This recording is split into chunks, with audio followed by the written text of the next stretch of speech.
මේ රාජපක්ෂ කඳවුර ජයග්‍රහණය කරේ ජාතිවාදී අවුස්සලා. පන්සල විකුණුවා. නන්දා මාලිගාව විකුණුවා.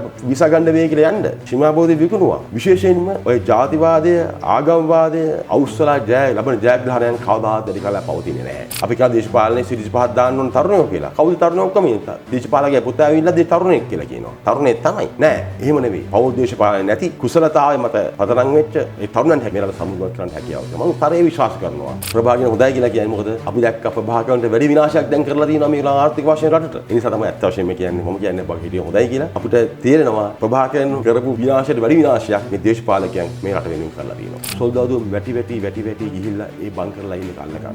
ඒ කැපීම කරේ සොල්දාදුවා රට වෙනුවෙන්. ඒ රට වෙනුවෙන් කරපු කැපවීම විනාශය දකින්නට ඇත්තටම මහ විශාල වේදනාවක්. මම මේ කිව්වර කමක් නැද්ද මන් දන්නේ නැහැ. මම කියන්න ඕනේ. මගෙත් කිව්ව ජෙනරල් කෙනෙක් කතා කරලා දැන් ළඟදී මට කිව්වා සහෝදරයා අපි ඇත්ත වශයෙන්ම වරදක්ද කරේ. අපි ඒක ජස්ටිෆයි සාධාරණේ කරන්න දැන් බෑ වගේ. අපි බලාපොරොත්තු ලෝකේ අපිට ලබන්න දරුණා. එදා ප්‍රභාකරන් විනාශ වුණාට ප්‍රභාකරන්ගෙන් බලය ගත්ත දේශපාලකයන් අපේ රට විනාශ කරනවා. මගේ තාරුණ්‍ය කැප කරේ රට වෙනුවෙන්. මගේ විශ්‍රාම දීපත් කැප කරන්නේ රට වෙනුවෙන්.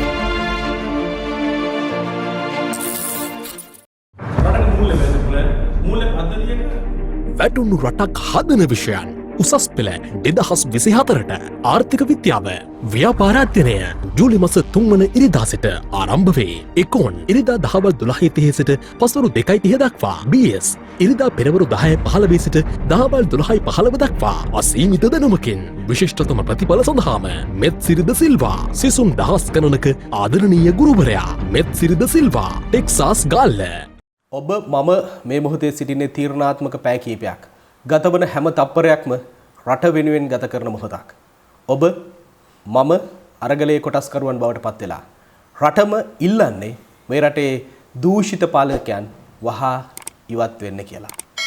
කුමක් සිදුවේවිද කියන නිශ්චිත අරමුණක් නැති වුණත් හැමෝගෙම බලාපොරොත්තුව රට නැවතත් නගා සිටවීමට.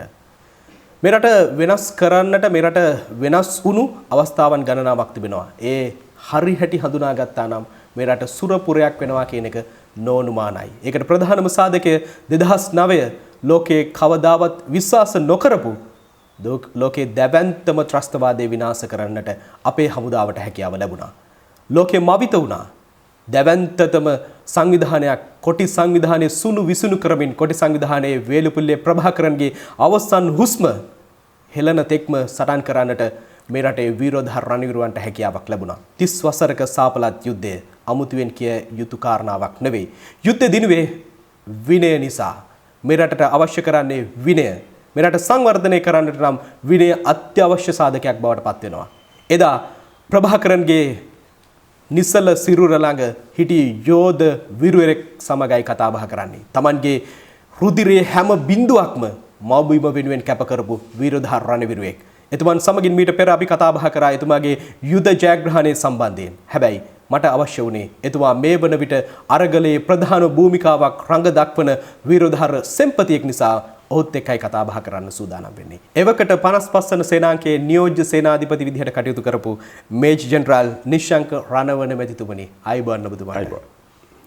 මේජර් ජෙනරාල් තුමනි ඔබතුමා එවකට මේ ත්‍රස්තවාදයේ විනාශ කිරීම සඳහා උපරිම කැපවීමක් කරා. මට මතකයි නන්දි කඩාල් කලපුවේ ප්‍රභාකරන්ගේ නිසල සිරුර තියෙන තැන ඔබතුමා ප්‍රතාපවත් යෝධයෙක් විදිහට හිටගෙන හිටියා. ඔබතුමා සියසින් දැක්ක ප්‍රභාකරන්ගේ නිසල සිරුර. ඔබතුමා විශ්වාස කරා මේ රට එදා සිට සංවර්ධනය වෙයි කියලා. හැබැයි දූෂිත දේශපාලනයන් මගේ රට ඔබේ රට විනාශ කරා. දැන් ඔබතුමා නිර්භීත රණවිරුවෙක් විදිහට මේ අරගලයේ කොටස්කරුවෙක් විදිහට ජනතාව සමගින් හිට ගන්නවා. ඇයි මේජර් ජෙනරාල් තුමනි ජනතාව සමගින් ඔබතුමා හිටගත්තේ?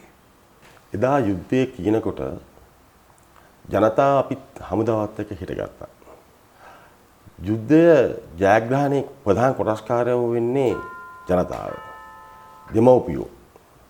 ඒ වගේම දූ දරුවෝ. ඒ ජනතාව එදා හමුදාව පස්සෙන් ඉඳලා හමුදාවට ශක්තිය දුන්නේ යුද ජයග්‍රහණය කරන්නට. යුද ජයග්‍රහණයෙන් පස්සේ ජනතාව බලාපොරොත්තු වුණා මේ රටේ සෞභාග්‍ය, යුක්තිය, නීතිය, රටේ ඉදිරි ගමන. නමුත් අපි දැක්කා යුද ජයග්‍රහණයෙන් පස්සේ එවකට පැවති දේශපාලඥයන් සහ දේශපාලන සම්බන්ධ උදවිය කල්පනා කරේ රටේ සමෘද්ධියට වඩා තමන්ගේ සමෘද්ධිය වඩවා ගන්නට. ඒ බලන් හිට අවුරුදු 10ක් තිස්සේ. නමුත් අට එන්න පහතට වැටුණා. අවසානයේ අද මිනිස්සු කන්න නැහැ, මිනිස්සුන්ට ඉන්න නැහැ, මිනිස්සුන්ට යන්න නැහැ, මිනිස්සුන්ට ඉන්න නැහැ. කොටිම කියන මිනිස්සු ජීවත් වෙන්න විදියක්වත් නැහැ අද. ඒ නිසා අපි මම පුද්ගලිකවත් රටේ බොහෝ නිලධාරි සොල්දාදුවන් විශ්‍රාමික ජනතාව තීරණය ගත්තා අරගලයත් එක්ක කෙලින් හිට ගන්න. අරගලය කියන්නේ ගෝල් ෆේස් එකේ තියෙන අරගලය විතරක් නෙවෙයි. මේ රටේම තියෙන අරගලයත් එක්ක හැමතැනම තියෙනවා මිනිස්සුගේ ප්‍රශ්නත් එක්ක. අරගලය මගේ මතය හැම වෙලෙම දේශපාලනිකයි. නිර්පාක්ෂික කියලා කිව්වට ඒක සර්වපාක්ෂිකයි. අරමුණ එකයි සියලු දෙනා එකතු වීමක් සිද්ධ වුණා. ඒ තුල අපේ යුතුයකමක් තමයි මේ අවස්ථාවේදී ඒ අරගලයත් එක්ක ඉඳලා රටේ ජයග්‍රහණ වෙනුවෙන් කැප වෙන එක. විශේෂයෙන්ම මගේ තාරුණ්‍ය කැප කරේ රට වෙනුවෙන්. මගේ විශ්‍රාම දිවියත් කැප කරන්නේ රට වෙනුවෙන්. ඔබතුමා නිර්භීතව ඉදිරිපත් වුණා කිසිම බලපෑමකින් තොරව. ඔබතුමාගේ අතීතයට මම පොඩ්ඩක් යන්න සූදානම්. 2009 මැයි 19 වෙනිදා වේලුපිල්ලේ ප්‍රභාකරන් තමන්ගේ ජීවිතයේ හුස්ම වාතලයට මුතු කරන අවස්ථාවේ මම දැක්කා ඔබතුමා නිර්භීතව හිටගෙන හිටියා. අවසන් මොහොතේ ප්‍රභාකරන්ගේ සිරුර සියසින් දැක්කපු පුද්ගලෙක්. එදා ඔබතුමා විශ්වාස කරේ මොකක්ද? ඉතින් ඇත්තටම කියනවා මමත් විශ්වාස කරා. ඔබතුමා විශ්වාස කරයි දන්නේ නැහැ. ඔව් ප්‍රභාකරන් මිය ගිහිල්ලා පැය කමාරක් විතර ඇතුළත විශාල සුළඟක් ආවා. වැස්සක් ගියා. හරියට මේ රට මහා විනාශයකින් බේරගත්තා වගේ. ඒ හැඟීම එදා දැනුන එක තමයි මට එලායි ප්‍රභාකරන් දැච්චම් බැරිච්ච එක දැක්කම දැනුනේ අපේ මහා විනාශයක අවසානය සමෘද්ධිමත් ලෝකයක් දැකීමේ ආරම්භය තමයි දැක්කේ මම. නමුත් හීනයක් වුණා. වසර ගණනාවක් ගත වෙලා තියෙනවා.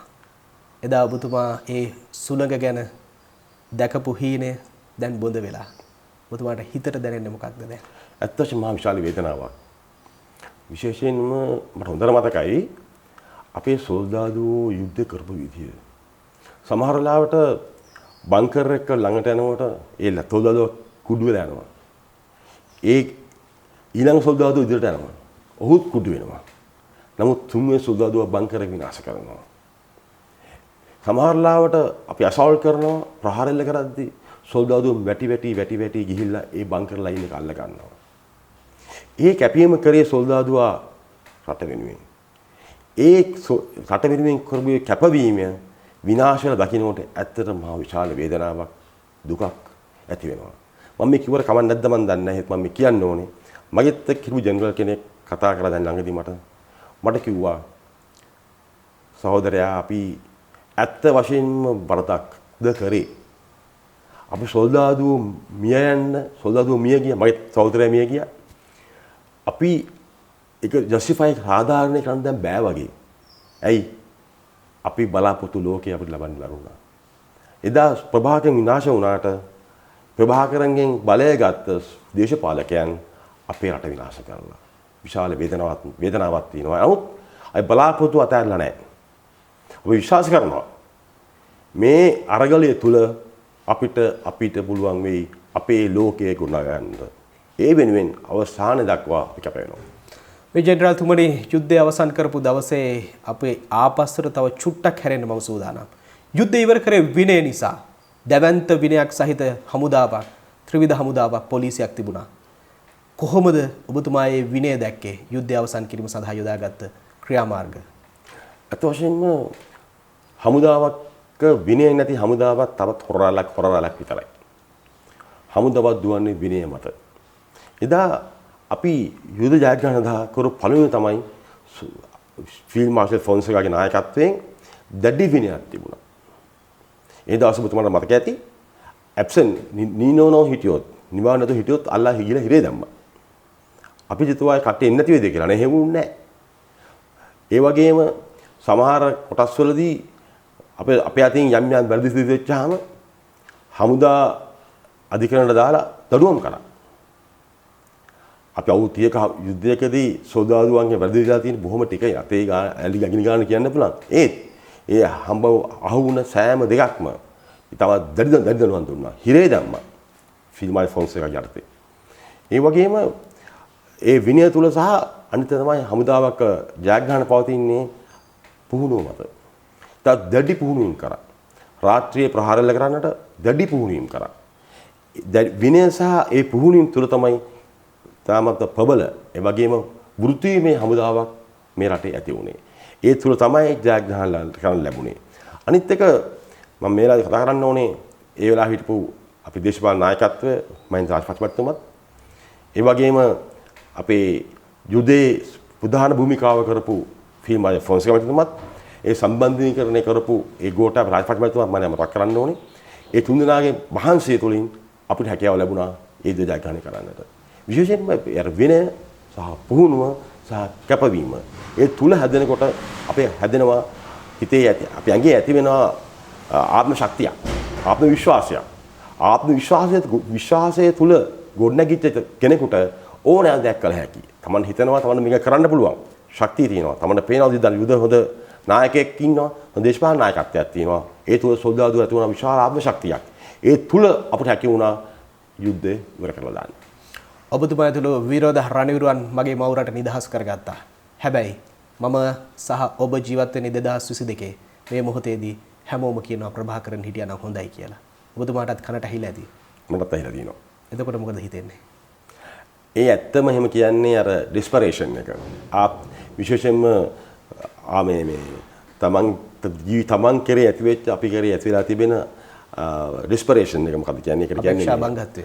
අපේක්ෂා බංගත්වය නිසා තමයි එහෙම කියන්නේ අත් වශයෙන්ම කියනවා. මොකද ප්‍රභාකරන් හොඳයි කියලා කියන්නේ මොකද අපි දැක්ක ප්‍රභාකරන්ට වැඩි විනාශයක් දැන් කරලා තියෙනවා මේ ආර්ථික වශයෙන් රටට. ඒ නිසා තමයි අත් වශයෙන්ම කියන්නේ මම කියන්නේ බග හිටිය හොඳයි කියලා. නමුත් අපිට තේරෙනවා ප්‍රභාකරන් කරපු විනාශයට වැඩි විනාශයක් මේ දේශපාලකයන් මේ රට වෙනුවෙන් කරලා තියෙනවා. ප්‍රභාකරන් මව්බිමේ ජීවිත ගණනාවක් විනාශ කරා. දේශපාලඥයා මව්බිමේ උපදින પરම්පරා 7කට වඩා වැඩි ගණනකට රට ණය කරා. දේශපාලඥයා එදා සිට මේ වෙනතෙක්ම කරේ රටට විනාශයක්. අතීතයේ සිට මේ වෙනකම්. දැන් අපි අරගලේ පැත්තට හැරෙමු. ඔබතුමා විශ්වාස කරනවාද මේ අරගලය හරහා නැවතත් අපි පැතු වෙනස ලබා ගන්න පුළුවන්ද කියලා? ඔව් මම විශ්වාස කරනවා. විශේෂයෙන්ම අපි අවුරුදු 30ක යුද්ධයකදී 29000ක් මිය ගිහිල්ලා. තව දසදහස් ගණන් තුවාල වෙලා. අපි මේ යුද්ධ කරේ මම පෞසෝ වගේ මේ රටේ සමුද්‍රය වෙනුවෙන්. නමුත් අපිට ඒක ලැබුණේ නැහැ. නමුත් අපිට විශ්වාසයක් තියෙනවා.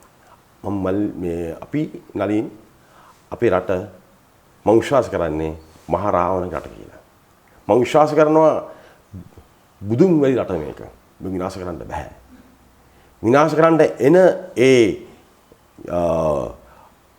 භූත බලවේග වගේ ඒවා විනාශ වෙලා යනවා. විශේෂයෙන්ම අපි ශක්තිමත් තරුණ පරම්පරාවක් ඉන්නවා. මේ සූර ලෝකයක් තියෙන්නේ. මේ ශක්තිමත් තරුණ පරම්පරාව විසින් මේ රට ගොඩනගන බව මට තරේ විශ්වාස කරනවා. එසේදා අපිට දී හැකි උපරිම දායකත්වයේ ඒ තරුණයන්ට අපි ලබා දෙනවා. ඒ තරුණයා හිතන විදිය වෙනස්. ඒ තරුණයන්ට ඕනේ සාධාරණ යුක්ති සහගත ලෝකයක්. නමුත් ඒක ලැබුණ නැහැ. දේශපාලඥයාගේ තරුණයා කියලා කියන්නේ දේශපාලනයේ පුතා නෙවෙයි. අපි කා දේශපාලනයේ සිරිස් පහක් දාන්න ඕන තරුණයෝ කියලා. කවුද තරුණයෝ ඔක්කොම දේශපාලකගේ පුතා ඇවිල්ලා තරුණයෙක් කියලා කියනවා. තරුණයෙක් තමයි. නෑ, එහෙම නෙවෙයි. පෞල් දේශපාලනය නැති කුසලතාවය මත පදනම් වෙච්ච හැකියාව මත පදනම් වෙච්ච අවංක සහ යුක්ති සහගත ජනතාවට හැකියාව තියෙනවා. ඒ තරුණයන් හැකියාව තියෙනවා මේ රටේ ඉදිරි පරම්පරාව මේ රටේ ඉදිරියට අරගෙන ගිහිල්ලා මේ රට සමුගත කරන්න හැකියාව තියෙනවා. මම තරයේ විශ්වාස කරනවා අපිට තියෙන සම්පත් එක්ක අවුරුදු 5ක් ඇතුළත අපිට අනිවාර්යයෙන්ම අඩුම ගානේ 2019 යන්න පුළුවන් අපිට. ඊට පස්සේ අපිට ඉදිරියට ඉක්මනට යන්න පුළුවන්. මොකද මේ රටේ සම්පත් ඊතරම් තියෙනවා. මානව සම්පත් හොඳටම තියෙනවා. නමුත් මේ දේශපාලකයාගේ තියෙන දේශපාලන මතමතාන්තර නිසා අපිට අපේ තරුණයාගේ ඒ හැකියාව ඇත්ත වශයෙන්ම මොට කළා තියෙනවා. ඔබතුමා මේ රටේ උසස්ම තනතුරු ගණනාවක් හොබපු පුද්ගලයෙක්. මට කවදාවත් හීනකින්වත් ලබා ගන්න බැරි වෙච්ච ශ්‍රී ලංකා යුද හමුදාවේ හිස්වැසුම ඔබතුමා නිල ඇඳුම දරාගෙන මව්බිමේ නිදහස වෙනුවෙන් කැප කරපු පුද්ගලයෙක්. මම ඒකට 100,000 වාරයක් උත්තමාචාර දක්වනවා. හැබැයි මේ වන විට අරගල කරුවන් නැත්තම් තෙල් පෝලිං වල ගෑස් පෝලිං වල එහෙම නැත්තම් විවිධාකාර පෝලිං වල ඉන්න ඔබතුමාගේ සහෝදර සොල්දාදුවන්ට ජනතාව ආමන්ත්‍රණය කරන්නේ ඉතාමත් කැත විදිහට. ඔබතුමාට ඇහිලා ඇති දැකලා ඇති. ඔබතුමාට ඒ වෙලාවේ මොකද හිතෙන්නේ? ඇත්ත වශයෙන්ම තමයි වේදනාත්මකයි. අපේ සොල්දාදුවා හොඳ විනයකරු සොල්දාදුවෙක් ඉන්නේ. මම විශ්වාස කරනවා අවම පහසුකම් මත උපරිම සේවයක් කරන සොල්දාදුවෙක් ඉන්නවා නම් මේ ලෝකේ ඒ අපේ යුද්ධ හමුදාවේ ශ්‍රී ලංකා යුද්ධ හමුදාවේ සොල්දාදුවා. ඔහුට දැන් රාජකාරියේ මැලමින් ඉටු කරන්න ගාක් මහන්සි වෙනවා. අද තෙල් පෙට්‍රල් ෂෙඩ් ඇති මම හිතන්නේ 2000කට කිට්ටුවෙන් ලංකාව පුරාම තියෙනවා. ඒ වගේම අනිකුත් ස්ථාන ආරක්ෂා කරනවා. ක්‍රිකට් මැච් එකක් තිබ්බත්, රග මැච් එකක් තිබ්බත් අපේ සොල්දාදුවා ගිහිල්ලා පොලිසියත් එක්ක එකතු වෙලා උන් සහායට වැඩ කරනවා. ඒ අතරතුර ඔවුන්ට යම් සුළු ප්‍රමාණයක් වැරදි සිදු වෙලා තියෙනවා. ඒ වෙලාවට ජනතාව කුපිත වෙලා මන්දක සමාජ මාධ්‍යයෙන් තමා ටීවී එකේ කතා කරලා මුළු හමුදාවටම ප්‍රහාර එල්ල කරනවා. මම උන්ගේ ඉල්ලා සිටිනවා කරන්න එපා කියලා. මොකද සොල්දාදුවා කියන්නේ අපි කියන්නේ defenders of the nation. ජාති මෘත දේවතාවා. ඕක වැටුනොත් වැටුනම තමයි. චිත්ත ධෛර්යය වැටුනොත් වැටුනම තමයි. ඒ නිසා හැම කෙනෙක්ම ඉල්ලා සිටිනවා එහෙම කරන්න එපා කියලා. නමුත් ඔබතුමාගේ ප්‍රශ්නෙට මම විශ්වාස කරනවා අපේ සොල්දාදුවා උතන් දාන එක වැරදියි කියලා. අපේ සොල්දාදුවා ඒ ජනතාවත් එක්ක හැප්පෙන්න දාන එක වැරදියි කියලා. ඒ නිසා ඔවුන්ට මම ආයාචනා කරන්නේත් අපේ හමුදා නායකත්වෙනුත් ඔවුන්ගේ රාජකාරී විය යුත්තේ ආරක්ෂා සැපයීම මිසක් ඒ ෂෙඩ් එකට ගිහිල්ලා තෙල් බදන එකයි තෙල් එකට සම්බන්ධ වෙන එකයි ඒ ප්‍රශ්න වලට මුහුණ දෙන්නේ නෙවෙයි. ඒකට පොලිසිය ඉන්නවා. පොලිසියට අවස්ථාව දීලා පොලිසිය ආරක්ෂාවට අපි හිටියා නම් මම හිතන්නේ මේ ප්‍රශ්නයක් අඩු වෙයි. විශේෂයෙන්ම මේ ජනතාව ආමන්ත්‍රණය කරන විදිය එතන දකින්නවනේ හැම වෙලේම දකින්නකොට ඒ සොල්දාදුවාගේ දැක්ම ඇත්ත වශයෙන්ම මිනිස්සු සාමාන්‍ය දෙයක් වෙනවා. ඉතින් සොල්දාදුවරත් ඒක සාමාන්‍ය දෙයක් වෙනවා මිනිස්සුත් එක්ක හැප්පෙන එක.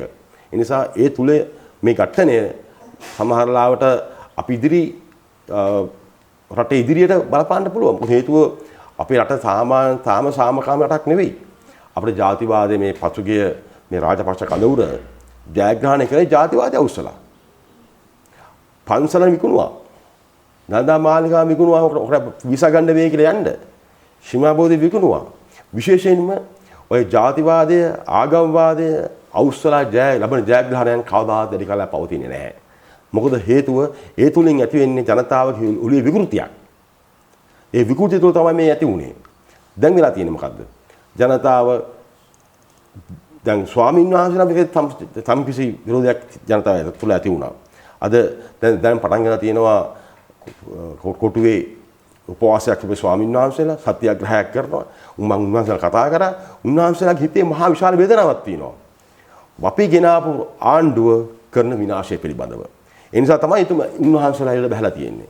ඒ වගේ ස්වාමීන් වහන්සේලා, හමුදාව, පොලිසිය සෑම දෙයක්ම දැන් විශාල ඝට්ටනයකට පීඩන ලක් වෙලා තියෙනවා. මේ ඉතා අවාසනාවන්ත තත්ත්වයක්. මේ ජෙනරාල්තුමනි ලෝකයේ තිබුණු දැවැන්තම අංක 1 හමුදාව කවුරුත් විශ්වාස කරේ නැහැ මේ ලෝකයේ තියෙන දැවැන්තම හමුදාව බවට පත් වෙයි කියලා. මොකද කවුරුත් විශ්වාස කරේ නැහැ LTTE ප්‍රභාකරන්ව විනාශ කරලා සුණු විසුණු කරලා රටට සාමය උදා කර දෙන්න පුළුවන් වෙයි කියලා. එතකොට දැන් ඊළඟට තියෙන ප්‍රශ්නය තමයි ඔබතුමා මුණ ගැහෙන්න කලින් මම පැය 2-3කට කලින් පොලිමක ඉන්නකොට එක්තරා කාන්තාවක් කියනවා ශ්‍රී ලංකා යුද හමුදාවේ රණවිරුවෙක් ඉදිරියට ගිහිල්ලා ඔබට අම්මා නැද්ද? ඔබට තාත්තා නැද්ද? ඔබට බිරිඳක් නැද්ද? ඇයි අපිට අවිය මුරාගෙන ඉන්නේ කියලා. මම දැක්කා ඒ රණවිරුවගේ එක පැත්තකින් කඳුළු බිඳුවක් වැටෙනවා. හැබැයි ඒ කඳුළු බිඳුව ඔහු හංගගත්තා. අපිට එහෙම කතා කරන එක සාධාරණද? අපි එහෙම රණවිරුවෙක් ඉදිරියට ගිහිල්ලා කතා කරන එක සාධාරණද? ඔබ රණවිරුවෙක් ඉදිරියට දකින්නේ කොහොමද?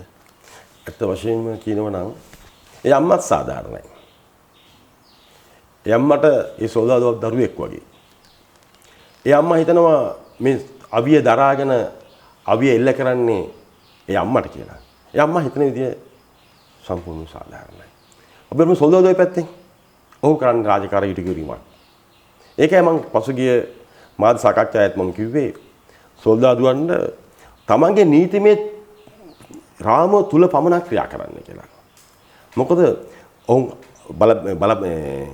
රටේ තියෙන ආණ්ඩුක්‍රම ව්‍යවස්ථාවක්, අපේ තියෙනවා හමුදා නීතියක් තියෙනවා, අපේ සිවිල් නීතියක් තියෙනවා.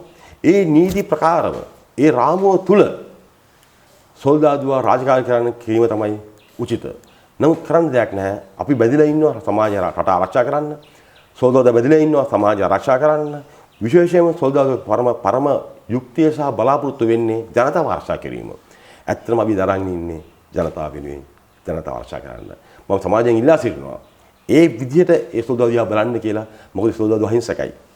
ඔහුගේ රාජකාරිය ඉටු කරන්නේ. නිසා ওই රාජකාරිය ඉටු කරන්නට සමාජයේ මම ඉල්ලා සිටිනවා ඔහුට උදව් කරන්න. ලෝකයේ එකින් එක හොඳට තිබුණු දේවල් විනාශ කිරීමේ උපක්‍රමයන් විවිධ රටවල් අනුගමනය කරනවා. මම විශ්වාස කරනවා යුද හමුදාවට තිබුණු කීර්ති නාමය විනාශ කරන්නෙත් එහි එක්තරා අරමුණක් තියෙන්නට පුළුවන්. ලෝකයේ මේ තරම් සුවිශේෂී ගණයේ යුද හමුදාවක් මේ විදිහට ඇස් පනා පිටම විනාශ වෙනවා දකින්නට ඔබතුමත් මමත් කැමති නැහැ. අමන් සිද්ධි දෙකක් ඔබතුමාට මතක් කරන්න. පහුගිය දවසක යුද හමුදා සැබිලෙක් පොලිස් නිලධාරියෙකුට පහර දෙනවා. ඒ වගේම තමයි සිවිල් පුද්ගලයෙකුට යුද හමුදාවේ නිලධාරියෙක් පහර දෙනවා. ඔබතුමා මේ සම්බන්ධයෙන් දක්වන අදහස මොකක්ද? එතකොටම ඒ අවස්ථා දෙකම අපි කියනවා මේ තනි අවස්ථාවන් දෙකක් කියලා.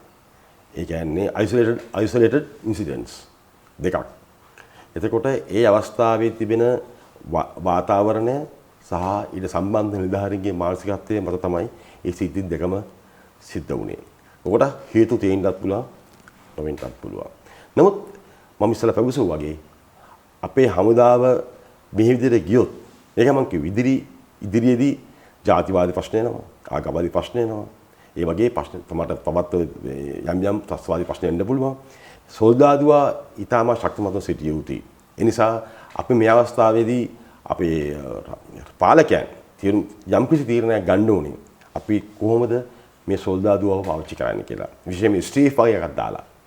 එහෙම නැත්නම් වෙන අපි තව තියෙනවා අපේ වොලන්ටියර් බැටලියන්ස් තියෙනවා ස්විච්ච බලන්න තියෙනවා. එහෙම දාලා අපේ ප්‍රබල සොල්දාදුවව යම් ආරක්ෂාවක් කළ යුතුයි කියලා මම විශ්වාස කරන්නේ. මම පුද්ගලික විශ්වාස කරන්නේ සොල්දාදුවා මේ අවස්ථාවේදී මේ යම් කිසි කාලයකට හෝ මෙතින් අයින් කරගන්න ඕනේ කියලා. පසුගිය දවසක පාර්ලිමේන්තුවේදී ෆීල්ඩ් මාර්ෂල් සරස් ෆොන්සේකා මැතිතුමා සඳහන් කරනවා ගාල්ල ජාත්‍යන්තර ක්‍රිකට් ක්‍රීඩා පිටියේ අසල යම් සිදුවීමක් සිදු වෙනවා. රණවිරුවෙක් සබලෙක් ඇවිල්ලා ජනතාවට විරෝධතාවය පළ කරනවා. එතකොට එතුමා සඳහන් කරනවා ඔහු හරියට හිස්වැසුමත් පැලදගෙන හිටියේ නැහැ කියලා. මේ කතා කරේ මේ රටේ 30 වසරක් යුද්ධය නිමා කිරීම සඳහා දායකත්වය ලබා දුන්නු අංක 1 යුද හමුදාපතිතුමා. ඔබතුමා ඒ සම්බන්ධවත් දක්වන අදහස මොකක්ද? අතවශ්‍ය මෙතුමා සම්පූර්ණ හරි. ඒ හිස්වැසුම දැම්මේ නැති කියන සම්පූර්ණ කතාව ඇත්ත මාත් දැක්කා මටත් යන් ඒක හරි අවලස්සනයි. කැප් එක දාගෙන හිටපු විදිය ඔහොම නෙවෙයි දාන්නේ. තවත් ගාම්භීර්ය දාගන්න ඕනේ. ඔහු ව්‍යවස්ථාවේ ක්‍රියා කරපු ආකාරයත් ඒක සුදුසු නෑ පොඩ්ඩක්වත්. ඔහොම පොඩ්ඩක් හිතන් තිබුණා එතන ජාත්‍යන්තර ක්‍රිකට් ක්‍රීඩාංගණයේ මේ ලෝකවට යනවා කියලා. ඒකත් හිතන්නේ නැතුව ඒ ගත ක්‍රියාමාර්ගය මම පුද්ගලිකව හිතන්නේ මම කතා කරන්න ගියේ නැහැ. මම හිතනවා ඔහුගේ යම් කිසි ඔළුවේ තිබ්බ දේශපාලන මතයක් අනුව තමයි ඔහු ඒ ක්‍රියාත්මක වුණේ කියලා. මොකද වෙන එක සොල්දාදුවෙක්වත් එහෙම ක්‍රියාත්මක වුණේ නැහැ එතන ඒ අවස්ථාවේදී. පොලිසිය කිසි කෙනෙක් ක්‍රියාත්මක වුණෙත් නැහැ ඒ ආකාරයෙන්. මොන සොල්දාදුවා එකපාරටම ඇවිල්ලා අර ගලවන් ගියා. මම හිතනවා ඔහුගේ අතේ හිතේ තිබ්බ යම් මතවාදයක් ඒ අවස්ථාවේදී ක්‍රියාත්මක කළ බවයි මගේ පුද්ගලික හැඟීම. එහෙම සොල්දාදුවෙකුට කටයුතු කරන්න පුළුවන්. ඒක කරන්න බෑ. ඔහුගේ පුද්ගලික මතය ප්‍රකාශ කරන සමහරවිට ඔහු කමන්නේ දේශපාලන මතය ඒ මේ පුහුට්ටුව හා සම්බන්ධ මතයක් ඔළුවේ තිබ්බත් දන්නේ නැහැ. එහෙම මතයක් නිසා වුණා කියලා දන්නවා. මම සමස්ත හමුදාව වශයෙන් මම හිතන්නේ නැහැ එහෙම අනිත් සොල්දාදු එහෙම කරයි. අනිත් කට්ටිය කවුරුත් කරෙත් නැහැ. මට සැකේ තියෙන්නේ ඒකයි. ඒ නිසා එහෙම කරන්න බෑ සොල්දාදුවෝ. තමයි මතය තමයි ක්‍රියාත්මක කරන්න බෑ. අනිත් එක ඒ වෙලාවේදී ඒ ක්‍රියාත්මක වීම සිදු කළ යුත්තේ පොලිසිය. අපේ හමුදාව අවස්ථාවක් නැහැ කිසිම අවස්ථාවක් නැහැ එහෙම සම්බන්ධ වෙන්න. ඒ නිසා සම්පූර්ණ වැරදි ඒක ක්‍රියාමාර්ගය. මේ ජෙනරාල්තුමනි අපි හැරෙමු මේ රට වෙනස් කරන තැනට. ඔබතුමා සමගින් හිටගෙන ඉන්න යුද හමුදාවේ ඉහළ තනතුරු සිට පහළ තනතුරු දක්වා අපි දැක්කා පහුගිය දවස්වල ඔබතුමා සමගින් මාධ්‍ය සාකච්ඡාවක් සඳහා පොලිසියෙත් ඉහළ නිලධාරීන් සහභාගී වුණා. හිටගෙන ඉන්නවද කී දෙනෙක් විතර? මම දකින්න තරදියට ඔකේ තියෙනවා ස්ලීපින් කාර්යකුත් ඉන්නවා. ඒ කියන්නේ ඉදිරියෙන් එන්නේ නැතුව උදව් කරන මහා විශාලතුක මට ඉබේ කතා කරා විශ්‍රාම ජෙනරාල්වරු බොහෝ දෙනෙක් කතා කරා. ඒ වගේම බ්‍රිගේඩියර් හුඟක් කතා කරා. සොල්දාදුවෝ කතා කරා. සමස්ත විශ්‍රාමික සොල්දාදුවන්ගෙන් නිලධාරීන් මම හිතන්නේ 90කට විතර ජනතාවක් අපිත් එක්ක ඉන්නවා. ඒ වගේම ඔවුන් ඉල්ලන්නේ එක දෙයයි. සර් මොනවද කරන්නේ? රට බේර ගන්න මොහරි කරන්නේ. අපි ඔබතුමාත් එක්ක ඉන්නවා. ඔවුන් දෙන්න පණිවිඩේ. අපි ඉන්න ඕන තරම් කට්ටිය. නමුත් අපි කිසිම අවස්ථාවක අපි විශ්‍රාම සොල්දාදුවන්වත් නිලධාරීන්වත් එකට එක් කරලා අපි පෙළපාලි ගියේ නැහැ. මොකද අපි විශ්‍රාම ගියත් යුද හමුදා නීතිය කෙලින්ම නැති වුණත් ඉන්ඩිරෙක්ට් විදියට එහෙම නැත්නම් කෙලින්ම නෙවෙයි ඉන්ඩිරෙක්ට් විදියට හරි අපි හමුදා නීතියත් එක්ක සම්බන්ධයි. අවුරුදු 35ක් හමුදාවට මිනිස්සු. ඒ නිසා අපි කෙලින්ම හමුදා කටයුතු කරන් ගිහිල්ලා වැටවල කඩාගෙන ගිහිල්ලා කරන්න බලාපොරොත්තුවක් වෙන්නෙත් නැහැ කරන්නෙත් නැහැ. නමුත් මේ අරගල කරුවන්ට අපි විශාල ශක්තියක් වෙනවා. අපි ස්වාමීන් වහන්සේලාගේ ප්‍රවාසයට විශාල ශක්තියක් වෙනවා. ආරක්ෂාව සහ හැමදාම ශක්තියක් වෙලා තියෙන දැනට අපි කරන් යනවා. නමුත් අපි කටි එකතු කරලා යම් කිසි ක්‍රියාමාර්ගයෙන් බලාපොරොත්තුවක් නැහැ. නමුත් විශ්‍රාම නිලධාරීන් සහ සොල්දාදුවන් 80ක් 90ක් පමණ ප්‍රමාණයක් අපිත් එක්ක කෙලින් හිටගෙන ඉන්නවා. මේ ජෙනරාල්තුමනි ඔබතුමා සඳහන් කරා සුවිශේෂී කාරණාවක් ආර්ථිකය සම්බන්ධයෙන්. ආර්ථිකය තමයි වැදගත්ම කාරණාව. ආර්ථික බිඳ වැටුනොත් සියල්ල විනාශ වෙනවා. ඔබතුමා කොහොමද දැක්කේ ආර්ථික විනාශ වෙන හැටි? මේ ආර්ථික විනාශය බලපානවා කෙලින්ම ජාතික ආරක්ෂාවට. ඔබතුමා හොඳට කියනවා ඇති ඉන්දියාවෙන් විශාල සහයෝගයක් ලබා දෙනවා. ඒකල මොකක්ද ඉල්ලන්නේ? කච්චති. මොකද ස්ටාලින් මහමෙතුමා ඉන්දියානු අගමැතිතුමා ආපෙලා ප්‍රසිද්ධිය කිව්වා අපිට අවශ්‍යයි මේ දූපත අවශ්‍යයි කියලා. මොකද ඉන්දියානුවන් හිතන් ඉන්නවා ඔවුන් මේක නිකන් දුන්නා කියලා. නමුත් ඉතිහාසගතව කච්චති දූපත අයිති අපිට. ඒ වගේම ජාත්‍යන්තර නීතිය අනුවත් අපිට මුදු සීමාවනුවත් අපි ඒ බෝඩර් එකේ තියෙන්නේ මේක අයිති අපිට. නමුත් ඔවුන් හිතනවා ඒක නිකන් අපිට දුන්නා කියලා. අපිට කියලා තියෙනෙත් එහෙමනේ. මැඩම් අපිට සිරිමා බණ්ඩාරරාම මැතිණියත් ඉන්දිරා ගාන්ධි මැතිණියත් මේසෙදී ගත්ත තීරණයක් කියලා අපි අහලා තියෙන්නේ. තීමේෂා ගන්න තීරණ ගන්න නැත්තේ. නමුත් ඒක අයිතිය තියෙන්නේ අපිට. ඉතින් බලන්න එතනින් මොකද හේතුව අපිට දැන් හැමදේම දීලා අපිට දැන් දීපත් කියලා දෙන්න මේ තත්ත්වයක් තමයි දැන් ඇතිලා තියෙන්නේ. ඊළඟට වරාය කොළඹ වරාය නිදහස් වරායක් වී පවතින ඕන වරායක් නේ දැන් මේක කෑලි කල්ලා චීනයටයි ඉන්දියාවටයි අරේටයි මේටයි දීලා එතන ප්‍රශ්නයක්. විශේෂයෙන් මැඩම් බණ්ඩාරනායක ඉන්දියන් සාමසාගරයක් කරන්න ඕනේ කියලා කිව්වා. එදා කිව්වේ ඉතිමියේ දැක්ම. ඊටම හරිම සාධාරණ යුක්තිසහගත දැක්ම. අද ඒකත් බලවතුන් වර්ගයකට විශේෂයෙන්ම චීන සහ චීන විරුද්ධව බලවේග. දැන් මේ ඉන්දියන් මහාසාගරයේ වටේ ඉන්නවා. මොකද විශේෂයෙන්ම අපි දූපතක් විදියට අප මීට වඩා ඊටමත්ම මේ අපේ ජාති ආරක්ෂාව හිතන්න ඕනේ.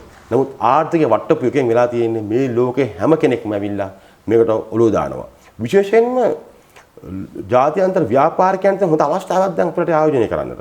මොකද හේතුව මේ වගේ වෙලාවල් තමයි අර අපි කියනවා ඔපචුනිටි ගන්නවා කියලා. අවස්ථාව ගන්නවා.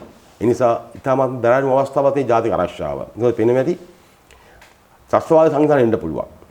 ආගමික සංවිධානය මේක අතරින් ගන්න පුළුවන්. ඒ ඩොලර්ස් නැහැ කිව්වම ඩොලර්ස් දෙන්න ඕන මේ කාව අපි කට්ටේ බදාගෙන ගන්න හදනවා. දැන් සමහර නීතිඥයෝ නීල් කරනවා. ඒ නිසා ආර්ථික වැටුණා කියලා කියන්නේ සම්පූර්ණයෙන් වටක් වැටුණා කියන එක. වැඩි කියන්න ඕනේ නැහැ. ගෙදර කාටි වලිච්චාම ගමේ මුදලාලි ඇවිල්ලා ගේ ලියා ගන්න හදනවනේ. ඒ වගේ තමයි දැන් කෑලි ලියා ගන්න හදනවා එක එකටව. ඒ නිසා ආර්ථික විනාශ කරන මේ රාජපක්ෂ කඳවුර සම්පූර්ණයෙන්ම කියන්න ඕනේ මේ වැටිල්ලට.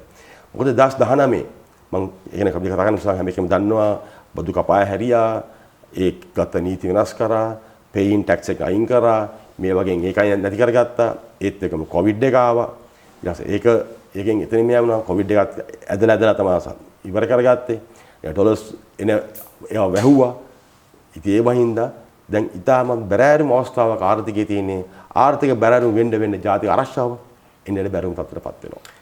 මේ ජෙනරාල්තුමනි ජාතික ආරක්ෂාව ගැන කතා බහ කරනකොට වේලුපුල්ලේ ප්‍රභාකරන් අඳින්නේ මොනවද කන්නේ මොනවද ඒ වගේම ඔහුගේ අනිත්කුත් හිතාගන්න හිටපු නිලධාරීන් මොනවද යන්නේ පාවිච්චි කරන වාහනේ මොකක්ද කියන වගේ සියලු දේවල් අපේ ආරක්ෂක අංශය හොයාගත්තා.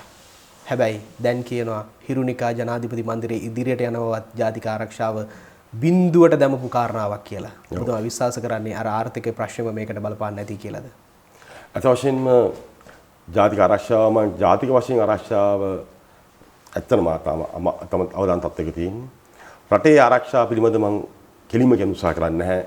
ඒ ජාතික ආරක්ෂාව සම්බන්ධ ප්‍රශ්නයක් නිසා.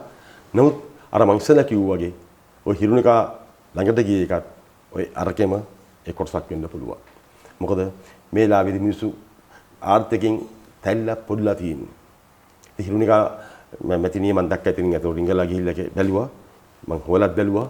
ඒත් වශයෙන්ම කියනවා නම් ඒක අර බැංකුව වශයෙන් යන්න පුළුවන් තත්ත්වයක් තියෙනවා. නමුත් ඒ අර ප්‍රෙසිඩන්ට් හවුස් එකටම යන්න එතන ඒ ඉන සර්කල් එකේ තියෙන හොඳ මේ තත්ත්වයක් ආරක්ෂාවක් තියෙනවා. නමුත් එතුමා කියනවා ගිහිල්ලා ඇවිදලා තියෙනවා කරලා තියෙනවා. නමුත් එතුමී ඉතාමත් දක්ෂ ඉතාමත් හොඳ නායකත්වයක් තියෙන තරුණ අපේ දේශපාලන නායිකාවක්. එතුමියගේ උත්සාහය එතුමිය වැඩේ කරන් යනවා හොඳට. මේ ජෙනරාල්තුමනි අපි විශ්වාසය කියන දේ අතිශය වැදගත් කාරණාව. මට ඔබට තියෙන විශ්වාසය හෙට දවස පිළිබඳව යහපත් විශ්වාසයක්. අපි විශ්වාස කරමු මේ දේවල් වෙනස් වුණා කියලා. හැබැයි මිනිස්සු 2019 දී කිව්වේ හමුදා පාලනයක් ගත්තනම් හොඳයි මේ රට කියලා. ඒ සඳහා තමයි ගෝඨාභය රාජපක්ෂට ඡන්දෙ දුන්නේ. ජනාධිපති කරේ. දැන් මිනිස්සු ඒකේ තිබුණු ප්‍රතිවිපාක හොඳටම භුක්ති විඳිනවා. මම සහ ඔබ ඇතුළු. වෙනස් වුණොත් මේ රට පාලනය කළ යුත්තේ කොයි විදිහටද? ෆීල්ඩ් මාර්ෂල් තුමා කොහෙතනද ඉන්න ඕන? හිටපු හමුදාපතිවරු කොහෙද ඉන්න ඕන? මම ඔබතුමාගේ යෝජනාවක් විතරයි බලාපොරොත්තු වෙන්නේ.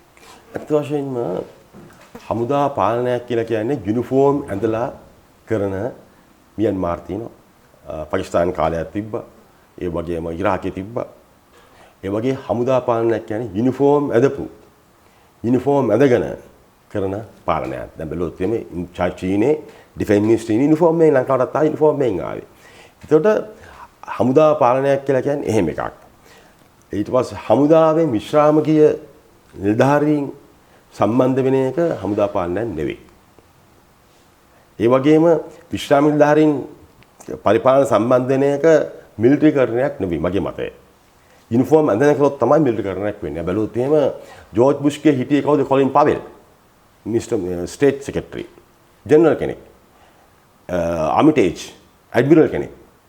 ඒ වගේම ලෝකේ පුරා ජ්‍යෙෂ්ඨ නිලධාරීන් නඩ පාවිච්චි කරනවා. මොකද ඒ පුළුල් දැක්ම ඒ අධ්‍යාපනය මම ගත්තොත් එහෙම මට තියෙන මාස්ටර් එකක් තියෙනවා National Security Administration කියලා MNSA කියලා. මම පිලිපිනේ කරේ. මගේ මාස්ටර් එකක් මට තියෙනවා. ඒ වගේම මට ආර්ථික විද්‍යාව පිළිබඳ උපාධියක් තියෙනවා. ඒ වගේම මට තව ආචාර්ය පදවි මම පාඩම් කරනවා. ඒ වගේ ගාක් නිලධාරීන් ගාක් හොඳ ඉගෙන ගන්න කට්ටිය ඉන්නේ. ඒ දැනුම පාවිච්චි කරන්න ඕනේ. රටේ සුබසිද්ධියට, යුද්ධ සහගතකට. ඒක කෙනෙක් කියනවා නම් හමුදාව නිලධාරියෙක් ඇවිල්ලා රාජකාරී කරනකොට මිලිටරිකරණය කියලා එක බොරුවක්. එතකොට එහෙම නම් දොස්තර කෙනෙක් කියනවාද හොස්පිටල් එකක් වෙනවද? නීතිඥයෙක් ඇවිල්ලා වැඩ කරනකොට කියලා උසාවියක් වෙනවද? එහෙම නැත්නම් ව්‍යාපාරිකයෙක් ඇවිල්ලා දේශපාලනය කරනකොට ඒක මේ ව්‍යාපාරයක් වෙනවද? එහෙම වෙන්නේ නැහැ. මේක වෙන මතයක්. නෝතර ප්‍රශ්නේ තියෙන්නේ ඒක නෙවෙයි. ප්‍රශ්නේ තියෙන්නේ හමුදා නිලධාරියෙක් ඇවිල්ලා හමුදාවක් විදිහට පාලනය කරනවා උතන ප්‍රශ්නයක් තියෙනවා. මේක සිවිල් පරිපාලනයට අනුගත වෙලා අපි සොල් නිලධාරීන් වැඩ කරන එක අපිට මම විශ්වාස කරන්නේ ප්‍රශ්නයක් ඇති කියලා. නමුත් අයි ෆීල්ඩ් මාර්ෂල් තුමා ඉන්නවා.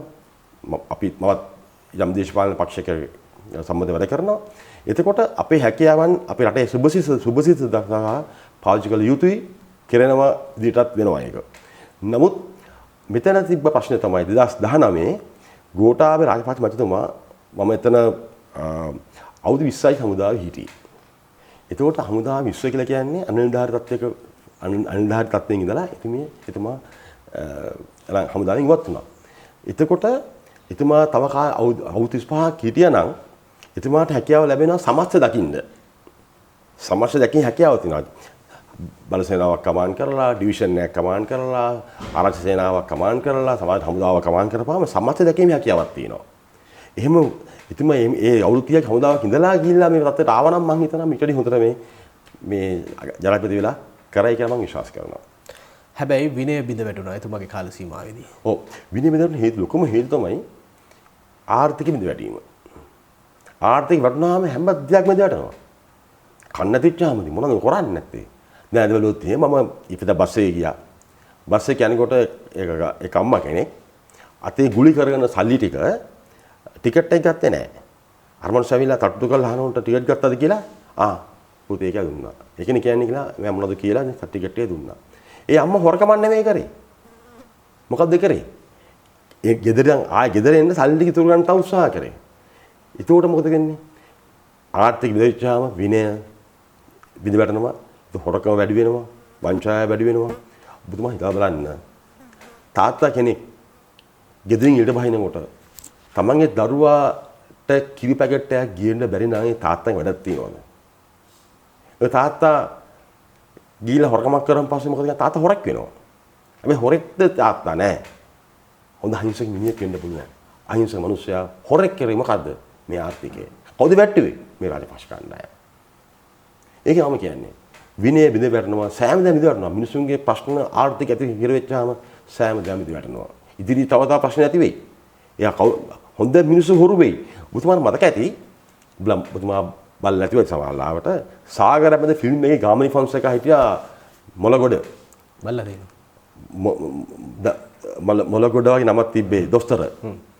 ඔහුට රුපියල් 50ක්ද 25ක්ද ගෙනත් දෙනවා අල්ලන්න දාන්නේ. ඒ දොස්තර මොලගොඩ මොරලන්ද. මොරලන්ද. අරන් ඒක සාක්ෂි දා ගන්නවා. ඔහු අරන් යනවා අල්ලස් කමිෂනෙන්. අරන් ගෙන හිරේ දානවා. මට මතකයි ඒතකොට ඒ හිටපු ඒ ෆිල්ම් එකේ පෙන්නනවා එයාගේ හිටපු ඇමතිවරයාට අසනීපයක් කියලා එයාගේ දරුවට අසනීපයක් වෙලා අන්තිම ડોક્ટર මොරලන්ද තමයි ගෙන්නන්නේ ප්‍රතිකාරය. එයාට කිව්වම ඇවිල්ලා බෙහෙත් ගන්න එන්න කියලා කියනකොට එතුමා කියනවා අද මම නම්බරයක් විතරයි දොස්තර කෙනෙක් නෙවෙයි කියලා. ඊට පස්සේ කයින් කරලා දීලා ඕක කරනවා. ඔව් හොරෙක්ද? ඔව් හොරෙක්ද? මම අහන ප්‍රශ්නේ. අද බලන්න ඉදිරියට හොඳ මිනිස්සු හොරු වෙයි. වංචාකාරෝ වෙයි. දූෂිතෝ වෙයි. අපි එන්නේ දූෂණ නැති කරන්න. නමුත් මේ ආර්ථික ප්‍රශ්න නිසා හොඳ මිනිස්සු විනාශ වෙලා යයි. දරුවෝ විනාශ වෙලා යයි. මිනිසුන්ගේ ඉඩකඩ විකිනේ පාරට වැටේ. අපි ඒක විනාශ කරන්න තමයි මේ අර්ගලේ ඉන්නේ. අත් වශයෙන්ම මම මේ වචනේ කියන්න ඕනේ. මම කිව්වා සුභාදිව. අපිට පුළුවන් අවුරුද්දක් ඇතුළත අපිට අවශ්‍ය ලොජිස්ටික් හොයාගන්න. ශක්තිමත්ව අපි මුළු දුන්නොත් අපේ රටේ ඉන්න තරුණ ව්‍යවසායකයෝ ගොඩක් IT එකෙන් පුළුවන් දැනට 1.5 බිලියන් හොයන්න. ඕක පහක් කරන්න අමාරු නෑ. මම සාකච්ඡාවක් ඇහුවා තරුණයෝ මට හරි ලස්සන අහන්න නම් වශයෙන් කියන මිනිස්සු කොඩිතෝක් කියලා කතා කරා. තරුණ ව්‍යවසායකයෝ. ඒගොල්ලෝ ඉල්ලන්නේ මොකද්ද? අපිට කරදර කරන්න එපා. අපි වැඩේ කරන්නම්. ඉච්ඡා ශක්තිමත් ඒගොල්ලෝ. අපි වැඩේ කරන්නම් අපිට ආණ්ඩුවෙන් කරදර කරන්න එපා. අපි ලොජිස්ටික් ගේන්න අපි මේ බැරියර්ස් දාන්න තිර ගන්න ලොජිස්ටික් ගෙනද දෙන්න. අපි මේක හදන්නම්. පුහුණු කරන්නේ අපි පුහුණු කරන්නම්. ඒ වගේ ශක්තිමත් කණ්ඩායමක් ඉන්නවා. ඒ වගේ මම හවුවා කීර්ති වික්‍රමරත්න කියලා. ඔහු තමයි මිනරල් සම්බන්ධයෙන් එක්ස්පර්ට් කෙනෙක්. අපිට උදව් කරන්න. අපිට ශක්තිය දෙන්න. අපි රට අවශ්‍ය ලෝස් වල දෙන්නම්. මොකද පුල් මුඩේ තියෙනවා, සිලිකන් තියෙනවා, අපි මිනරන් තියෙනවා. එයා වැඩි වැඩ දෙකක් දාලා අපි ඒක කරන්න පොඩි කාලයක් ඇතුළත කියලා කියනවා. ඒත් එක්කම අපිට තියෙන තෙල් ටිකයි ගෑස් ටිකයි දීලා හරි විදිහට වැඩ කරා නම් අපේ රටට එනවා කවුද? විදේශිකයෝ එනවා. අපි රට හොඳ හදන්න පුළුවන්. අපි රටේ ආදායම තියෙන බිලියන් 12යි. විවිධ බිලියන් 22යි. හැම දවසට බිලියන් 2ක් වැඩිම වැඩ බිලියන් 2ක් වැඩිම විතර. බිලියන් 5 ආදායම 7ක් වියදම් කරනවා. 2ක් වියදම් කරන අඩු කරනවා. අපිට මේක කරන්න පුළුවන්. වැඩි වුන්නේ නැහැ. ඉතින් 1975 දී ආචාර්ය නිම් පෙරේරා කිව්වේ මේ රටේ විශ්‍රාමික පඩිය ගෙවන එක රට බරක් වෙනවා කිව්වේ 75.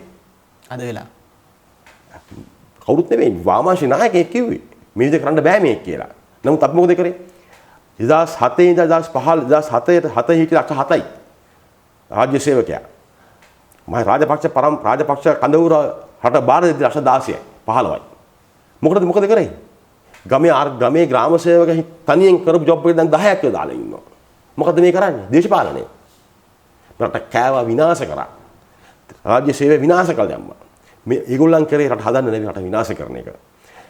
94 රට බාර දෙද්දී 23ක තිබ්බ ආදායම රටේ. අද බාර දෙද්දී 7යි මේගොල්ලන්. කවුද කරේ? කමන්නේ මම කතාව කිව්වට ශ්‍රී ලංකාව නිදහස්පාක්ෂික රජවල් ශ්‍රීලංකාව රට විනාශ කරා. විනාශ කරා කියන්නේ මේ රට මේ ගිනි තියලා නෙවෙයි. මේ ආර්ථික න්‍යායවල හරියන්නේ නැහැ ඒවා. ඒවා සංගුත න්‍යායවල. මේ සංගුත න්‍යායවල හරියන්නේ නැහැ. රජ කාලේ තමයි ඒ කාලේ තමයි පවුලක එක ගමක හදනවා, රෙදිත් වියනවා, මාළුත් බානවා, කෑමත් හදනවා යන කන්නේ. ඊට පස්සේ ගම කියන්නේ මේක ආදි කාලේ නෙවෙයි. මේක ලෝකේ අලුත් ලෝකයක්, සූරු ලෝකයක්. අපි ලෝකෙට විරුද්ධ වෙන්න ඕනේ. 77න් පස්සේ තමයි ලංකාවේ ඇත්තටම 77 වෙනකොට ලංකාවේ ගිරැකියාව 28යි. ජොබ් රැකියාව තිබුණේ නැහැ. කණ්ඩ නැහැ. පෝලිං නැහැ. මම පෝලිමේ පම් පෝලිමේ, හාල් පෝලිමේ, රෙදි පෝලිමේ ඔක්කොම ඉඳලා තියෙනවා. මිනිසුන් දැන් මතක නැහැ ඒවා. ඒ නිසා රට විරුද්ධ කරා 77. අඩුපාඩු සිද්ධ වුණා. ජයා ජවද මැතිතුමාගේ බලාපොරොත්තු තිබ්බේ මේ රට අපනයන රටක් කරන්න. නමුත් ජයා ජවද ප්‍රේමදාස මැතිතුමා එයා ඒක ආරම්භ කරා. කරගෙන ආවා. ප්‍රේමදාස මැතිතුමා මේ අඟුණු කම්මල් දේශීය ව්‍යාපාරයෙන් දැනටත් වැඩිම ඩොලර් සම්බෙන්නේ එකෙන් 94න් පස්සේ එක්සත් ජාතික පක්ෂ අපේ පක්ෂය අපේ දැන් අපි සමුජන බලවේගය 94න් පස්සේ ඩොලර් ගේන මොකද කරේ ඒගොල්ලන් කිසි දෙයක් කරේ නැහැ ඊළඟට අපේ රටේ 40 60ක් හාගෙන ආයේ පිට රටෙන් 77 වෙනකොට 60ක් ඔය කෑ ගැහුවට අපි සහලෙන් ස්වම් පොයිස්ට් වුණේ මහල් ව්‍යාපාරයෙන් පස්සේ අපේ මහල් ව්‍යාපාරයෙන් පස්සේ තමයි රටේ මේ අපිට මහල් ව්‍යාපාර කර නැත්නම් ජයා ජවද මැතිතුමා අද කරක් නැහැ අපිට මහා විප්ලවයක් සිද්ධ වුණා විශාල ආර්ථික විප්ලවයක් සිද්ධ වුණා අඩුපාඩු සිද්ධ වුණා මම පිළිගන්නවා නමුත් ඊට පස්සේ 94න් පස්සේ ඒ අඩුපාඩු ටික හදාගන්න නැතුව මේගොල්ලන් මේක ක්‍රියාත්මක කරා මොකද හේතුව ඒගොල්ලෝ අදහසක් තිබුණේ නැහැ කොහොමද මේක ක්‍රියාත්මක කරන්නේ කියලා හේතුව ජයා ජවද මැතිතුමාත් එක්ක හිටියා තමයි දක්ෂ කණ්ඩායමක් ඕන නායකවරු කණ්ඩායමක් ඕනේ නැතු කණ්ඩායම දැන් අර්ජුනතුංග 96 දිනනකොට එයා තනියම ගහුවේ නෑනේ කලු සනත් ජයසූරියා කලු විතානල්ලා අරවින්ද සිල්වලා රොෂාන් මහනාමලා මුරලිදනල්ලා උනන්දුවලා ඔක්කොම හියන්නේ මේකේ ඉතින් එහෙම ජයග්‍රහණය කරේ ජයා ජවද මැතිතුමාගේ මට මතකයි ඇමතිකම්ගේ 16000ක් තිබ්බ තාම දක්ෂ කණ්ඩායම ගාමිසානායක අනිත් පැත්ත හැරෙව්වා තුවත් මුදලි අනිත් පැත්ත හැරෙව්වා එතුමා දක්ෂතාවය දින කට තන දුන්නා එහෙම කළා විප්ලවය කරේ නමුත් 94 පස්සේ මොකද වුනේ රටේ ආර්ථිකය වැටුණා ඊළඟට සම්පූර්ණ සමාජය වැටුණා මොකද හේතුව ඒගොල්ලෝ මේ සුබ සාධන මම සුබ සාධන කරන්න මම පිළිගන්නවා නමුත් අපි නිකම කරන්න හොඳ නැහැ අපිට ආත්මාභිමානයක් තියෙන්න ඕනේ රටක මිනිහෙක් වෙච්චාම මම නම් සත පහක් නංග මම හමුදා අහලා බලන්න පුළුවන් මට හම්බුණා සමහර අපිට හම්බ වෙනවා ඉඩම් හම්බ වෙනවා මේව දෙනවනේ මම එක දෙයක් කරන්නේ නෑ මං කිව්වේ මම ඉස්කෝලේ කාලේ කිව්වා අවුරුදු 20න් පස්සේ මම කකුල හිර ගන්නවා මම කිව්වා කැම්ප් එකට අරන් ගිහලා ජීවත් වෙන්නේ නැහැ කියලා මම අම්මලාගෙන් යෝපියන් 7-5ක් ඉල්ලන්නේ නැහැ කියලා මම කිව්වා අවුරුදු 20න් පස්සේ මිලියෝ නෑ හමුදාව ඉන්නකම් මම ඉඩමක්වත් මොකක්වත් නිකන් ගත්තේ නෑ මොකද හේතුව අපි ආත්මයිමනක් තියෙනවා මට නිකන් මොනවත් ඕනේ නෑ මගේ මහන්සිය මේ ගේ හැදුවේ මගේ මහන්සිය මගේ වයිෆ් එකේ මගේ භාර්යාවේ මහන්සිය මේ ගේ බල හැදුවේ අපි අපි කාගෙන්ද යැපෙන්නේ නිකන් දීලා මිනිස්සු නිකම්ම කරන්න හොඳ නෑ හැම කෙනෙක්ගේම ටැක්ස් එකක් ගන්න ඕනේ හැම කෙනෙක්ම ටැක්ස් එකක් ගෙවන්න ඕනේ ඇයි නැත්තම් කොහොමද බෙහෙත් දෙන්නේ නැත්තම් කොහොමද මෙයා කරන්නේ අද අපේ රටේ තරම් සුබ සාධකයක් මේ ලෝකේ කොහෙවත් නෑ අපි වගේ අධ්‍යාපනයේ ලෝකේ කොහෙවත් නෑ අපි හැම කෙනෙක්ම කියන මේ 74ක සාපය මේ දේශපාලන විනාශයක් කියලා මම ඒක පිළිගන්නේ නැහැ මොකද හේතුව සෞඛ්‍ය අතින් අපි ලංකාව ආවා ඉහළම තැනට අධ්‍යාපනයේ අතින් ගොඩක් ඉහළ තැනක අපි ඉන්නවා නිදහස් අධ්‍යාපනයේ ඉහළ තැනක ඉන්නවා එතකොට අපි ළමයෙකුට පුළුවන් මම ඇහුවම චීනයේ ඉන්නකොට එක්කෙනෙක් ඇහුවා කොහොමද කියන්නේ ශ්‍රී ලංකා සෝෂලිස්ට් රිපබ්ලික් ඔෆ් ශ්‍රී ලංකා කියන්නේ කොහොමද කියලා ඇහුවා මම ඇහුවා ඇයි කියලා ඔබ සමාජවාදී කියන්නේ කොහොමද කියලා මම චීන අපගේ අපේ කෙනාට කිව්වා චීනට වැඩි අපි සමාජවාදී කොහොමද අධ්‍යාපනය නිකන් සෞඛ්‍ය දෙනවා අධ්‍යාපනයේ සෞඛ්‍ය මොනවා වෙන අඩු නොදෙන්නේ මොනවද එයා ඒතර කිව්වේ මට ඉතින් තිබේ ලංකාවේ කියලා කිව්වා ඊළඟට ප්‍රජාතන්ත්‍රවාදී හොඳම තියෙනවා ඉතින් මේක හොඳ මේක මේ හොඳ රටක් අපි අලුත් මට්ටමින් අලුත් විදිහට හිතලා මේක කරන්න පුළුවන් මොකද ඩොලර්ස් වෙන එක අමාරු නෑ අපිට ඩොලර්ස් වෙන එක අමාරු නෑ නමුත් ඒකට අවශ්‍යයි මොකද්ද හොඳ නායකත්වයක් අවශ්‍යයි දූෂණ වංචා නැති කිරීම සඳහා දැඩි විනය පද්ධතියක් හදන්න ඕනේ නීති පද්ධතියක් හදන්න ඕනේ ඔය කමිෂන්ස් ඔක්කොම ක්‍රියාත්මක වෙන්න ඕනේ අපි හැම කෙනෙක්ම මේ රට වෙනුවෙන් කැප වෙනවා කියලා තියෙන්න ඕනේ ඒ වගේම දඩුවම් තියෙන්න ඕනේ කවුද හිරේ ගියේ අපි දේශපාලක හිරේ ගියද හොරකම් කරා කවුද හිරේ ගියේ කවුද හිරේ ගිය එක වියා මේ පරිපාලනධාරියා ලේකම්වරේ හිරේ ගියාද කවුද අස්සම් කන්නේ ලේකම්වරුනේ ඉතින් කවුද ලේකම්වරුවක් කියන්න ඕනේ නැද්ද දැන් මේක වටුණා අපේ ආර්ථිකය වටුණා බිඳුවටම කවුදවත් කියන්න ඕනේ අපිද මහ බංකුවක් ප්‍රතිබක් කියන්නේ නැත්තම් ලේකම්වක් කියන්නේ නැත්නම් කවුරුත් දැන් මේ අපි මේ වැරද්ද කරලා අපි වටලා වගේ දැන් මේ දේශපාලකයෝ කියන්නේ අපිට විදින්නලු ඈ මේකට වක් කියන්න ඕනේ දේශපාලකයෝ වක් කියන්න ඕනේ ඒ වගේම ඇයි මේ නීතිපද්ධති වෙනස් වෙන්නේ නැත්තේ ඉතින් නිසා අපි මේ සිස්ටම් එක වෙනස් කරන්න ඕනේ එනවා දේශපාලන සංස්කෘතිය වෙනස් වෙන්න ඕනේ අද බලන්න මට මතකයි මම රූපවාහිනියක් බලන් හිටියා තරුණයෝ කණ්ඩායම තරුණයෙක් කියනවා පාර්ලිමේන්තුවේ සීට්ව ඉන්න කට්ටියගෙන් අරන් බලන්න වැලිකාරෝ පස්කාරෝ හොර මගඩිකාරෝ බාරකාරෝ නැත්නම් අර කවුද කීයෙන් කීයද ඉන්නේ කියලා අහනවා මේ අද මේ ඡන්දයක් කරන්න පුළුවන්ද මේ වෘත්තිකයෙකුට කවදාවත් බෑ විවෘත කියන්නේ නැත්තේ ඒකයි. මෙයාට විවෘත කියන තොටක් කරන්න බෑ. මේකේ ඉන්න ඔක්කොම අරයාගේ පුතයි මෙයාගේ පුතයි බාරකාරෝ වැලිකාරෝ පස්කාරෝ ඇවිල්ලා මේක විනාශ කරනවා. ඉතින් මේ විදිහම දේශපාලන ක්‍රම සංස්කෘතියක් යනවා නම් රටකට දාන්න බෑ. ඒ නිසා මේක සම්පූර්ණ ඕවර්හෝල් එකක් කරන්න ඕනේ. කරන්න බැරි නෑ කරන්න පුළුවන්. ඒකයි අපි අරගලත් එක්ක අහුවෙන්නේ. අරගලේ පාවනෝදී අරගලේ උදව් කරලා මේ රට මේ තැන් උඩ දාන්න පුළුවන්. අපිට අවස්ථාවන් දෙක තුනක් ආවා. එකක් තමයි සුනාමි අවස්ථාවෙන් පස්සේ අපිට එකතු වෙන්න තිබුණා. උනේ නැහැ. ඊළඟ යුද්ධයෙන් පස්සේ 2011 2019 යුද්ධය වලින් පස්සේ අපිට තිබුණා හොඳ අවස්ථාවක්. මොකද්ද? රටකොට දාන්න. කරේ නැහැ. ඊට පස්සේ 2015 රනිල් වික්‍රමතුමත් මෛත්‍රීපාල මැතිතුමත් එකතු වෙලා සම්මුති ආණ්ඩුවක් හදලා මං හිතනවා ඒකත් හොඳ අවස්ථාවක් තිබ්බා අපිට. ලෝකෙට කතා කරන්න. නමුත් ඒකත් කරන්න හම්බුන්නේ නැහැ. දැන් අවස්ථාවක් ඇවිල්ලා තියෙනවා. මේ තරුණයෝ නැගිට ඒ පිබිදීමට අපි උදව් කරලා මේ රට ඔවුන් ඉල්ලන ලෝකේ හදන්න අපි උදව් කළ යුතුයි. නැතිනම් අද උන් අපි ගත්තේ නැහැ. ඔවුන් බෝම්බ ගහන්න ගියේ නැහැ. ඔවුන් ටෙලිෆෝන් ඔවුන්ගේ මතේ සමාජ මාධ්‍යයෙන් පෑනෙන් තමයි වත් කරේ.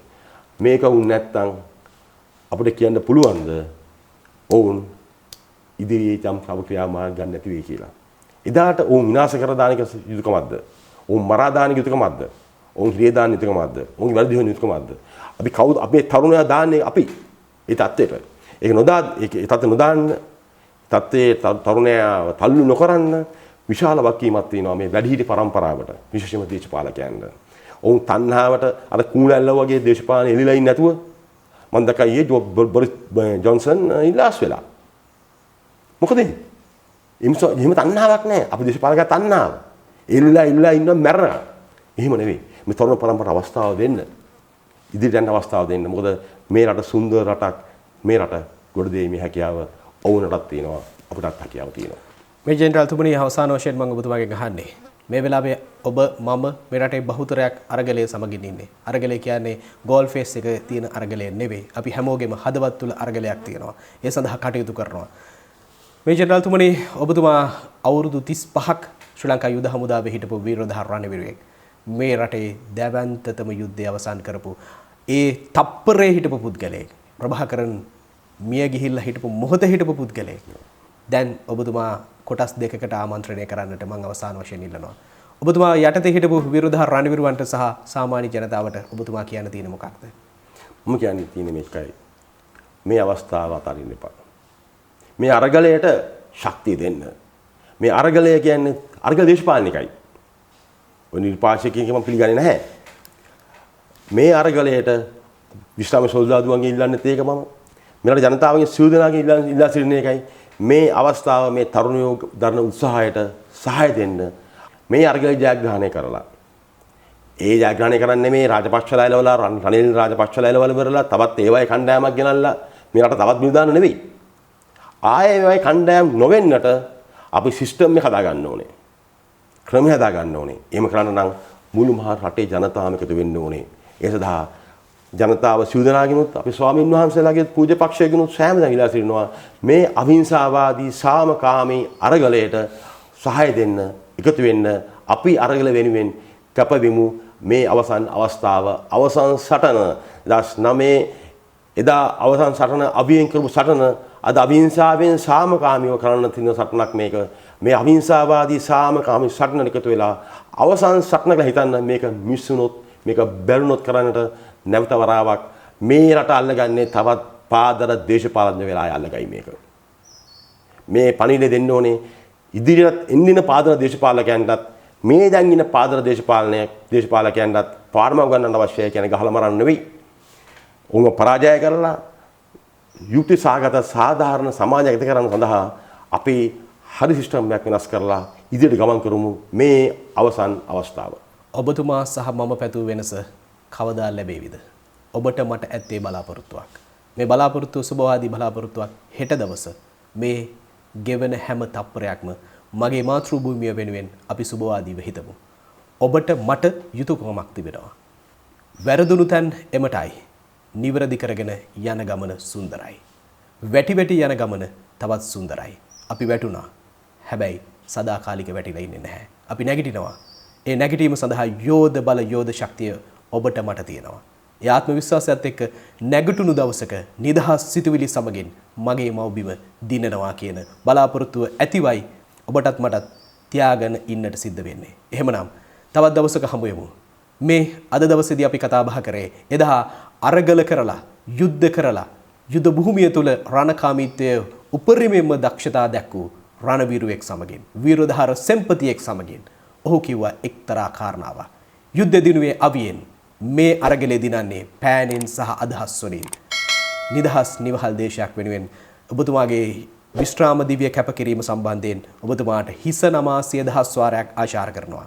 55 වන සේනාංකයේ නියෝජ්‍ය සේනාධිපතිතුමනි මේ ජෙනරාල් නිශාංක රණවක මැතිතුමනි ඔබතුමා එදා වේලුපුල්ලේ ප්‍රභාකරන්ව සුණු විසුණු කරලා අපට ලබා දුන් නිදහස දැන් ඔබ විශ්‍රාම දිවියෙන් නැවතත් අරගලයට එකතු වෙමින් මේ ජනතාවට ලබා දෙන ශක්තියට ඔබතුමාට සමස්ත ජනතාවගේ මේ උත්තමාචාරය. ස්තුතියි ඔබතුමාට. වැටුණු රටක් හදන විෂයන් උසස් පෙළ 2024ට ආර්ථික විද්‍යාව ව්‍යාපාරාධ්‍යනය ජූලි මස 3 වන ඉරිදා සිට ආරම්භ වේ. එකොන් ඉරිදා දහවල් 12:30 සිට පස්වරු 2:30 දක්වා. BS ඉරිදා පෙරවරු 10:15 සිට දහවල් 12:15 දක්වා. අසීමිත දැනුමකින් විශිෂ්ටතම ප්‍රතිඵල සඳහාම මෙත් සිරිද සිල්වා සිසුන් දහස් ගණනක ආදරණීය ගුරුවරයා මෙත් සිරිද සිල්වා ටෙක්සාස් ගාල්ල. වාස්තු විද්‍යා නිවාස සැලසුම් කරන්නේ නූතනයේ විද්‍යාත්මක හැරවුම. බෞරා වාස්තු හෝම් විමසීම් 077 555 44 45